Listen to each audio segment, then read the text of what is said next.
क्योंकि आत्मिक शब्द का मतलब सिर्फ आत्मा नहीं है। आत्मिक शब्द का मतलब जो है वो स्व भी है। संस्कृत में जो आत्मा वर्ड है, तो वो कई कई वेज में प्रयोग होता है। वो आत्मा को दर्शाने के लिए भी प्रयोग होता है, वो प्रकाश को दर्शाने के लिए भी प्रयोग होता है, और आत्मा शब्द स्व को, सेल्फ को दिखाने के लिए भी प्रयोग होता है। तो जागृति जो किसी को भी होगी वो तीन स्तर पे ही होगी।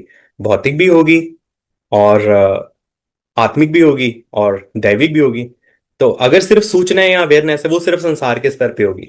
सिर्फ संसार की चीजें आपको पता लगी, ठीक है, ओके, यहाँ पे राक्षसी चीजें काम कर रही हैं, यहाँ रेप्टाइल्स काम कर रहे हैं, या जो भी है। क्योंकि जब तक ये चीजें बोली नहीं गई थी, तब तक ये अवेयरनेस में भी नहीं आ रही थी। तो लेकिन अब ये अवेयरनेस में आ गई है, तो लेकिन एक्शन लेंगे, और सेल्फ के लेवल पे एक्शन लेंगे, तो ये अवेकनिंग में परिवर्तित होंगी।